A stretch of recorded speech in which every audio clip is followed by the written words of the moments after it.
el nombre del Padre, y del Hijo, y del Espíritu Santo. Amén. Nuevamente juntos, queridos amigos, en nuestro informativo teológico de hora 60, La Fe Cristiana. Hoy con nuestro último programa de nuestro ciclo, La Fe Cristiana, con el tema de la oración del Padre Nuestro.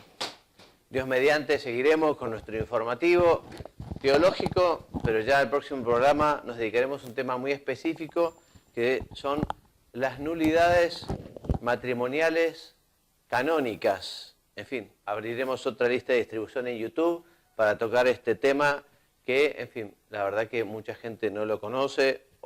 Ayer estuve hablando sobre esta cuestión con una persona que efectivamente tenía un tema familiar, ¿no? Y pienso que puede ser muy instructivo tener esta información en internet para que puedan acceder quienes les interesen. Pero hoy les decía, vamos a hablar sobre el Padre Nuestro fundamentalmente, partiendo de este número 1 que dice que Jesús nos enseña a dirigirnos a Dios como Padre. Recuerdo la predicación del Papa San Juan Pablo que decía: muchos se deben haber sorprendido los judíos que escuchaban a Jesús tratando a Dios como Padre, porque si bien a Dios lo trataban como Creador, Todopoderoso, en fin, la visión que tenían de Dios era más bien un Dios, por decirlo de alguna manera, más bien más lejano, no tan cercano y cariñoso que se le podía decir Abba, como le decía Jesús, ¿no? Como se trataba a un padre, los judíos así cariñosamente. Dice el Catecismo que orar al Padre es entrar en su misterio tal como es y tal como el Hijo nos lo ha revelado. De hecho, esta expresión Dios Padre no había sido revelado, lo decíamos, hasta que vino Jesús. De hecho, cuando Moisés le preguntó a Dios quién era, él oyó otro nombre, ¿no? Ego sum qui sum, yo soy Elohim, yo soy el que soy. A nosotros este nombre nos ha sido revelado en el Hijo, por el Hijo, porque este nombre implica el nuevo nombre de Dios Padre. Bueno, al enseñar el Padre Nuestro, Jesús descubre también a sus discípulos que ellos han sido hechos partícipes de esta condición. Jesús habla de mi Padre y vuestro Padre, no habla de Padre Nuestro, lo veremos, porque la filiación de Jesucristo es muy distinta. Nosotros somos hijos adoptivos. Y esto es lo que revela el Señor. Mediante la revelación de esta oración, los discípulos descubren una especial participación en lo que podemos llamar la filiación divina. Esto que cita San Juan en su prólogo. Vos podés leer, por favor, Mariano, que no te salude. Disculpame, empecé el programa sin saludarte. En fin, Mariano Reino Buche en los controles. Mariano, ¿cómo estás? Disculpame. No hay problema, ¿todo bien? ¿Vos, Juan? Todo bien. Bueno, mira, estamos viendo un poco esta cuestión, ya la habías escuchado desde el principio. ¿Vos te animarías a leerme este texto del prólogo de San Juan? A cuantos lo han acogido, es decir, a cuantos han acogido al Verbo hecho carne, Jesús ha dado el poder de llegar a ser hijos de Dios. Por eso, con razón, rezan según su enseñanza, Padre Nuestro. Muy bien, muchas gracias. Bueno, Jesucristo, les decía, distingue entre Padre mío, Padre vuestro. De hecho, Jesús no reza Padre Nuestro incluyéndose a él. Y eso muestra que su relación es totalmente singular, es una relación suya y de nadie más.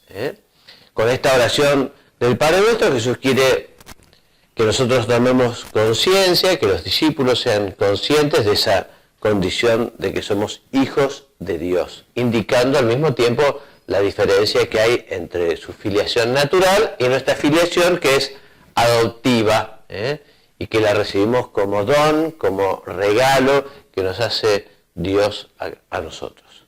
Entonces, la oración del cristiano es la oración de un hijo de Dios que se dirige a su Padre con confianza filial y le expresa también la cual se expresa en las liturgias de Oriente y Occidente con las bellas palabras típicamente cristianas. Se llama parresía. Parresía, que hace referencia a esa simplicidad, sin desviación, esa conciencia filial, a esa seguridad alegre, esa audacia humilde, esa certeza de ser amado, que Juan Pablo II, hablando justamente de parresía, de este vocablo, en su alocución del 1 de julio del 87, decía que esta palabra indica originalmente el privilegio de la libertad de palabra que tenía el ciudadano griego en las asambleas, ¿no? Y esto fue adoptado por los padres de la Iglesia, esos primeros sucesores de los apóstoles, ¿no? que se caracterizaban por su santidad de vida y por su doctrina clara. Los padres de la Iglesia comenzaron a utilizar este vocablo, esta palabra, para expresar el comportamiento filial del cristiano con su Padre Dios. Bueno, punto 2, filiación y fraternidad. Lógicamente, si somos hijos del mismo Padre, por lo tanto, somos hermanos, ¿no? Entonces, por eso nosotros debemos también honrar, respetar a nuestros hermanos, ¿no? Aunque quizá, por decirlo de alguna manera, no lo merezcan por sí, pero sí lo merecen porque son hijos de Dios. Entonces, Jesucristo es el primogénito entre muchos hermanos, y por medio de una verdadera fraternidad sobrenatural, todos los bautizados somos hermanos. Por ello la santidad cristiana, aun siendo personal e individual, nunca es individualista, egocéntrica. En fin, ya la Lumen Gentium del Concilio Vaticano II, en su capítulo 9, nos dice que Dios quiso salvarnos no individualmente, sino formando un pueblo, ¿no? El nuevo pueblo de Dios. Por eso también, cuando recitamos en verdad el Padre Nuestro, salimos de ese estar en nosotros, ese individualismo, por decirlo de alguna manera, porque de él nos libera el amor de Dios que recibimos. El adjetivo nuestro, al comienzo de la oración, así como el nosotros, de las 4 últimas peticiones, deberá llevarnos a superar esas divisiones, esos conflictos, ese alejamiento que puede existir entre los hermanos, entre los hijos del mismo Padre.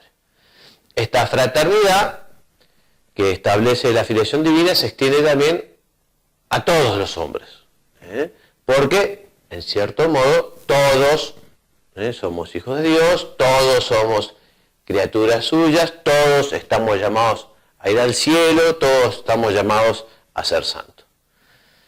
San José María, en su libro Escrito que pasa, número 13, dice: no hay más que una raza en la tierra, la raza de los hijos de Dios. Para ello el cristiano ha de sentirse solidario en la tarea de conducir toda la humanidad hacia Dios. O sea que esta filiación divina nos impulsa al apostolado, al llegar a los hijos de nuestro Padre Dios, acercar a esos hermanos a conocer el amor de Dios, el amor que Dios nos tiene. También el Escrito que pasa decía: piensa en los demás, antes que nada, en los que están a tu lado, como en lo que son hijos de Dios, con toda la dignidad de este título maravilloso. Hemos de portarnos como hijos de Dios con los hijos de Dios. El nuestro ha de ser un amor sacrificado, diario, hecho de 1000 detalles, de comprensión, de sacrificio silencioso, de entrega que no se nota. Y ya digo, ¿cuál es el motivo principal? Son hijos de nuestro Padre Dios. Punto 3. El sentido de la filiación divina como fundamento de la vida espiritual. Entonces, todos se imaginarán que cuando se vive con intensidad esta filiación divina, llega a ser una actitud profunda del alma. O sea, el sentido de la filiación divina empapa toda la vida, toda la propia espiritualidad, el trabajo, la relación con los demás, el descanso, en fin, todos los pensamientos, los deseos, los proyectos, los afectos, todos nuestros amores empapados con esta relación, con este sentido de filiación divina. Dios es nuestro Padre, Dios está cerca, Dios me quiere, cuánta gratitud, cuánto respeto, cuánto amor tengo que devolver. Por ejemplo, la alegría cristiana hunde sus raíces en la filiación divina. ¿Por qué vamos a estar tristes si sabemos que Dios es nuestro Padre? Que las cosas no pasan por casualidad, que Dios es algún sentido tendrá aunque no lo comprendamos. Por eso, una de las cuestiones más delicadas que el hombre se plantea cuando medita sobre la filiación divina es el problema del mal, ¿no? El mal. Y justamente son los santos los que nos enseñan que muchas veces Dios regala la cruz, el dolor, a sus hijos, los hombres, quiere que compartan como el verbo la cruz, el dolor. ¿Para qué? Para ser corredentores, para purificarse, para crecer en santidad, en fin, es un misterio. Pero Dios bendice con la cruz, Dios bendice con el dolor. Esto nos enseñan todos los santos. Por ejemplo, Santo Tomás Moro, ¿se acuerdan ustedes? El canciller inglés, cuando estaba encerrado en la Torre de Londres por mandato de Enrique VIII, él escribía a su hija y le decía: hija mía queridísima, nunca se perturbe tu alma por cualquier cosa que pueda ocurrirme en este mundo. Nada puede ocurrir sino lo que Dios quiere. Y yo estoy muy seguro de que lo que sea, por muy malo que parezca, será de verdad lo mejor. O sea que el santo confía en su Padre Dios y sabe que Él es el que lleva el gobierno de un modo misterioso de la creación y de la vida de cada uno. Entonces, otra consecuencia importante de este sentido de la filiación divina es el abandono. Dios lo quiere, yo también lo quiero. No lo entiendo, pero confío, me abandono en las manos de Dios, me abandono. Se trata de un abandono activo. Yo voy a hacer mi parte, pero sé que no estoy solo y que Dios me acompaña y que Dios sabe que si yo he hecho todo lo posible, en fin, Él hará lo demás. Así lo dice también San Agustín, ¿no? Haz lo que puedas, pide lo que no puedas y Dios hará que pueda. Esta actitud ha dado origen a un modo concreto de vivir la filiación divina, que no es el único, ni es un camino obligatorio, que es el llamado infancia espiritual. O sea, no solo hijos, sino que además hijos pequeños, hijos chicos, hijos que quizá incluso no llegaron al uso de razón, por lo tanto no pueden mentir, ¿no? Un hijo, la infancia espiritual, que bueno, ya también Jesucristo nos lo dijo, lo recoge Mateo: si no os hacéis como niños, no entraréis en el reino de los cielos. Un niño es todo dependiente de su padre, un niño, en fin, no dice mentiras, un niño que se cae, se levanta y después de llorar un poco vuelve a empezar, en fin.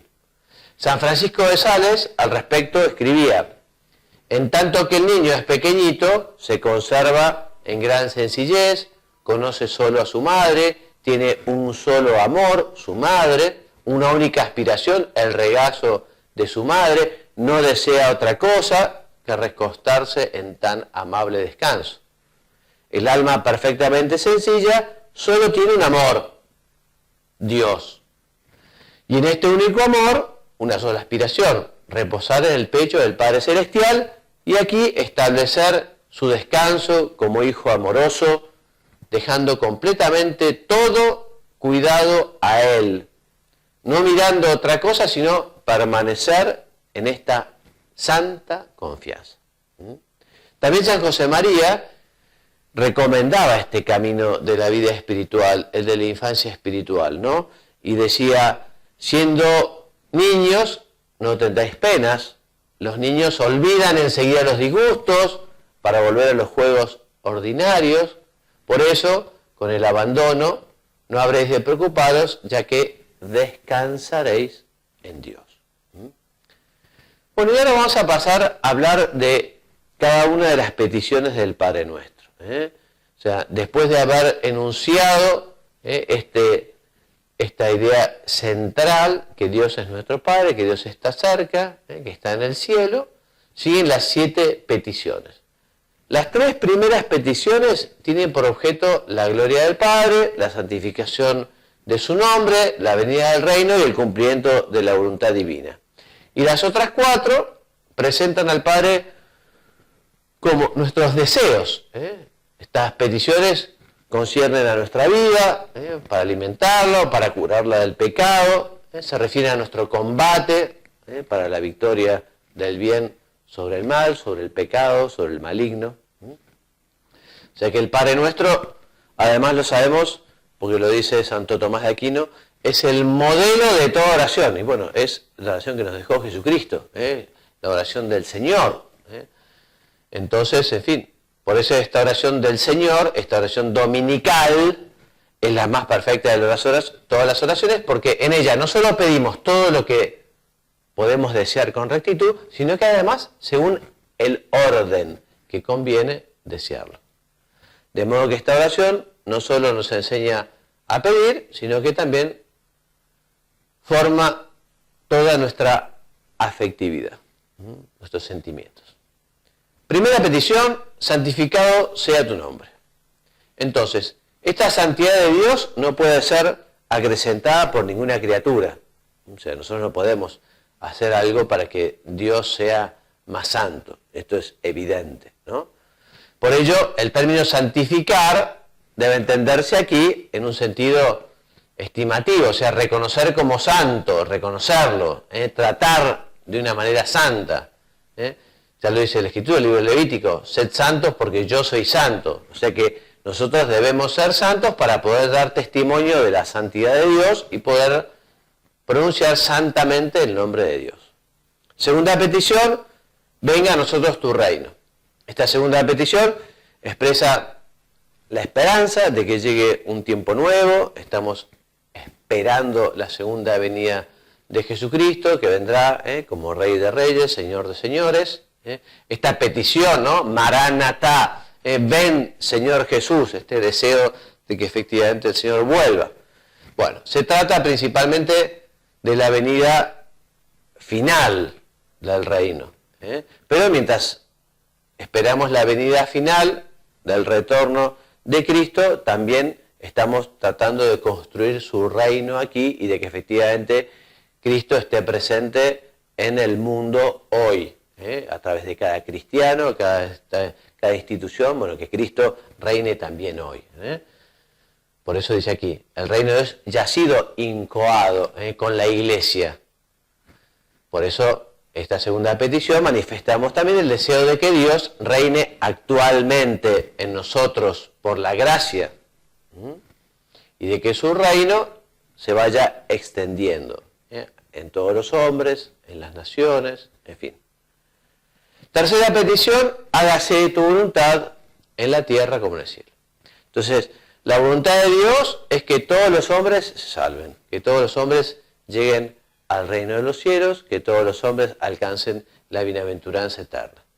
Y así Jesús nos enseña que se entra en el reino de los cielos no mediante las palabras, sino haciendo la voluntad de mi Padre, que está en el cielo. Por eso nosotros, al rezar que se haga la voluntad en la tierra como en el cielo, también podemos decir, bueno, que en la tierra además, bueno, cada uno, yo en particular, pero también la gente que queremos, que todos sepamos hacer su voluntad aquí en la tierra. Por eso el catecismo dice, pedimos a nuestro Padre que una nuestra voluntad a la del Hijo para cumplir su voluntad, su designio de salvación para la vida del mundo. Nosotros somos radicalmente importantes, no lo podemos hacer solos, pero unidos a Jesús y con el poder del Espíritu Santo, sí podemos poner en sus manos nuestra voluntad y ese deseo de escoger o de decidir lo que su Hijo siempre ha escogido, que es hacer lo que agrada al Padre, hacer la voluntad del Padre, la voluntad de Dios. Ya San Cipriano lo decía, cuando rogamos en el Padre Nuestro, hágase tu voluntad en la tierra como en el cielo, no le pedimos en el sentido de que Dios haga lo que quiera, sino de que nosotros seamos capaces de hacer lo que Dios quiere. La expresión en la tierra como en el cielo manifiesta que anhelamos que se cumpla la voluntad de Dios en la tierra, como la han cumplido los ángeles, que han sido fieles, y los santos o bienaventurados que gozan de la presencia de Dios.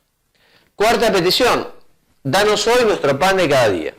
Esta petición estamos expresando ese abandono filial que tenemos con nuestro Padre Dios, tal como enseña el Catecismo, que dice que el Padre que nos da la vida no puede dejar de darnos el alimento necesario para ello y todos los bienes convenientes, tanto materiales como espirituales. Por eso, el sentido cristiano de esta cuarta petición se refiere también al pan de vida, el pan con mayúscula, la Eucaristía, el cuerpo de Cristo. La palabra de Dios que se tiene que acoger en la fe, el cuerpo de Cristo recibido en la Eucaristía, nos dice el Catecismo. Y cuando hablamos de cada día, el sentido es temporal, hoy, y también un sentido cualitativo, o sea, lo que significa lo necesario a la vida. O sea que, por eso, justamente ese abandono también, porque pedimos el pan nuestro de cada día, o danos hoy el pan de cada día, o sea que nosotros hacemos lo que podemos en el trabajo, en nuestra actividad, en fin, y confiamos en esa providencia de Dios que no nos va a abandonar. Un padre, cuando un hijo le pide algo, dice la Escritura, no le da una piedra, o no le da un escorpión o una serpiente, ¿no? O sea que si un padre, y nosotros somos tan malos, a sus hijos le da cosas buenas, cuanto más Dios nuestro Padre. Y sobre todo si uno procura hacer su voluntad. Quinta petición, perdona las ofensas como también nosotros perdonamos a los que nos ofenden. Así que en esta nueva petición comenzamos reconociendo primero nuestra condición de pecadores. Nosotros somos como el hijo pródigo, que muchas veces decimos, Padre, he pecado contra ti y contra ti, no soy digno de llamarme hijo tuyo, tómame como a uno de tus empleados, de tus servidores, de tus peones, en fin. Nosotros nos reconocemos pecadores como el publicano que estaba sentado en el último asiento, que no se le animaba a levantar el rostro, reconociendo su pecado. Por eso nuestra petición, repetimos, empieza con una confesión en la que afirmamos al mismo tiempo nuestra miseria y, por otro lado, la misericordia de Dios. Y sabemos que esta petición no será escuchada si no hemos perdonado nosotros a los que nos ofenden. ¿Y cuál es la razón? Lo dice el Catecismo. En el número 2840 dice que este desbordamiento de la misericordia no puede penetrar en nuestro corazón mientras no hayamos perdonado a los que nos han ofendido. Porque el amor, como el cuerpo de Cristo, es indivisible y no podemos amar a Dios a quien no vemos, nos dice San Juan, si no amamos al hermano a quien vemos. Al negarse uno a perdonar a los hermanos, se cierra el corazón y esa dureza lo hace impermeable al amor misericordioso de Dios. O sea, no es que Dios nos niegue, es que nosotros nos estamos cerrando. El Papa San Juan Pablo II, hablando del infierno, decía que más que Dios mandar al infierno, es uno el que elige cerrarse al amor a Dios. Uno rechaza el arrepentimiento, rechaza el amor. Sexta petición, no nos dejes caer en la tentación. Esta petición está relacionada con la anterior porque el pecado es consecuencia del libre consentimiento a la tentación. Por eso ahora pedimos a nuestro Padre que no nos deje caer en ella. Evidentemente Dios no quiere que caigamos en la tentación. Entonces, cuando acudimos a Él y le pedimos esto especialmente, nos dará justamente la gracia. Dios, además, siempre nos da su gracia. Es de fe que nosotros nunca seremos tentados más allá de nuestras fuerzas. Ya lo dice el Concilio de Trento, ¿no? Y lo recoge evidentemente el Catecismo. Lo dice la Escritura, con 1 Corintios 10. Fiel es Dios que no permitirá que seáis tentados por encima de vuestras fuerzas, antes bien, con la tentación os dará el modo de poder soportarlo con éxito. Pero para vencer siempre es necesario rezar. Y este combate, esta victoria, solo es posible con la oración. Ya que por medio de la oración también Cristo venció al tentador. Y esta petición adquiere sobre todo adquiere todo su sentido dramático referida a la tentación final, que también tenemos una gracia muy particular, la gracia final, ¿no? Para el momento, incluso a los sacerdotes que vamos a dar la unción de los enfermos, también podemos dar una indulgencia para el momento de la muerte, donde se libra, digamos, por decirlo de alguna manera, la última batalla, ¿no? Ahora uno puede también estar muy tranquilo porque uno va a morir como vivió. Dios no es un cazador que está atento a que la presa se distraiga. Al contrario, Dios es un jardinero divino que va cultivando sus plantas y sus flores y cuando está en su mejor momento, entonces las corta para el altar del cielo. Por esta séptima petición, líbranos del mal, que es la última, está contenida en la oración sacerdotal de Jesús. No te pido que los saques del mundo, sino que los libres del maligno.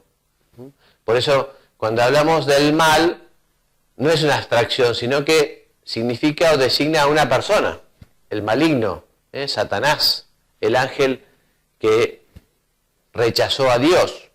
O sea, pedimos que nos aleje del maligno. Y también pedimos ser liberados de todos los males presentes, pasados y futuros, y especialmente del pecado. Y entre otros males y tribulaciones pueden convertirse en bienes, sabemos, si los aceptamos. O sea, el único mal objetivo, digamos, es el pecado. Los demás males materiales, pueden justamente convertirse en una oportunidad para llevar la cruz y unirse especialmente a Jesucristo. Bueno, hasta aquí nuestro programa. Hoy hemos hablado bastante rápido. Con esto terminamos entonces nuestro ciclo de la fe cristiana. Como siempre vamos a ver la bibliografía básica, que ha sido el Catecismo. También recomendamos del Papa Benedicto XVI, o sea, de Joseph Ratzinger, su libro Jesús de Nazaret, y hay bastantes lecturas complementarias. Estos textos, como dice al inicio, ¿no? Esto es un extracto y una presentación de un trabajo, en este caso hecho por Manuel Belda, ¿no? Todos estos artículos, que son 40, los 40 temas, entre otros lugares los pueden encontrar en la página del Opus Dei, que tiene un lugar de formación justamente que habla de la fe cristiana, y allá están los 40 temas que hemos desarrollado durante todo nuestro ciclo, que hoy terminamos. En fin, esperemos que haya sido útil. Mi deseo justamente es poder facilitar a muchas personas que quieran conocer el núcleo central de la fe cristiana, que en estos 40 temas han sido desarrollados muy bien en estos textos que yo he procurado, en fin, transmitir. Así que bueno, me despido hasta la semana que viene, que ya comenzaremos con otro tema diferente. Ya les decía, veremos las nulidades canónicas matrimoniales. Así que me despido y les agradezco una oración por el fruto de este trabajo que hemos terminado y por el que comenzaremos.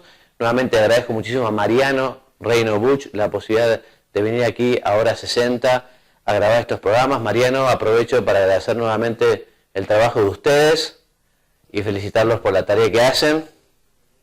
Así que muchas gracias. No es nada. Todo el agradecimiento es nuestro por tu despliegue y tu sabiduría volcada en cada una de estas entregas.